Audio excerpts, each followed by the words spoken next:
Hi, this is Tutor Nick P, and this is Proverbs 352. Proverb today is happy wife, happy life. Okay, somebody wants a screenshot, do it right now. Let's get right to it. This proverb basically means that if a man can keep his wife, and especially the mother of his children, reasonably happy and contented, satisfied, life will run more smoothly, which in turn should make the whole family happier. All right, let's continue.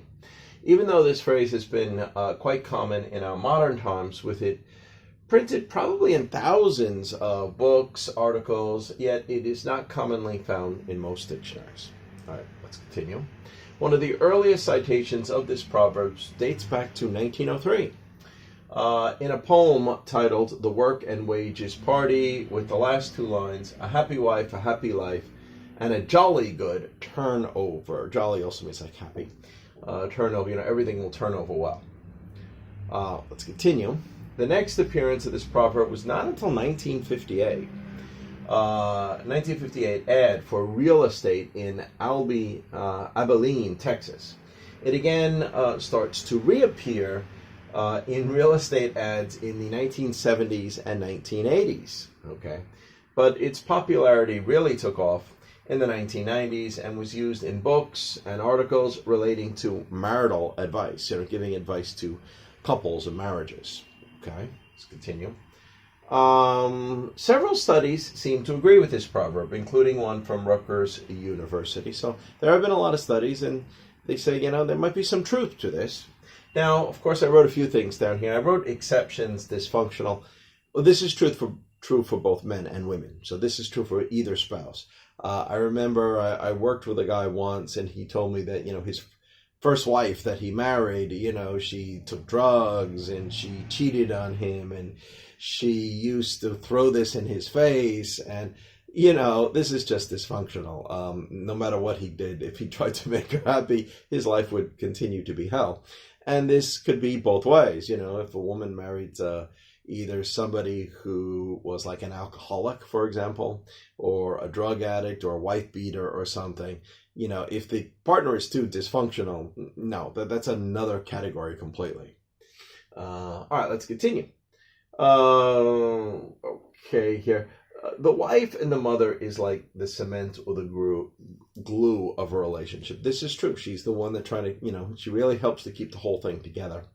Although, again, glue and cement by itself doesn't make a family. You need, like if you assume that the husband was like the bricks or something, you need the whole thing in order to make a family or house be constructed well. Let's put it that way. Let's continue. Having said this, it takes two to have a happy marriage. Well, this is definitely true. Some psychologists criticize this proverb because it tells a woman that her emotional state is more important. And some of the strongest critics, surprisingly, are strong feminists who claim it's sexist. I don't know, I guess from the strong feminist point of view, it makes the wife seem too needy and too, depending on something like that. So surprisingly, very strong feminists, you wouldn't think that, but they would be the strongest critics of this phrase. All right, let's continue. You can also not go overboard with this proverb. Some articles say women don't respect men who say yes to everything. So a man can't become a yes man, then he'll lose respect. Still, it's a good idea for both partners to pay attention to the happiness of their spouse and support them. All right, we just got two examples of how you may hear it used. If it were up to me, I could skip it. He's probably going to some event, with her or for her. But I do it because it makes her happy. And B says, I get it. Happy wife, happy life. Okay, that's the way we might hear it.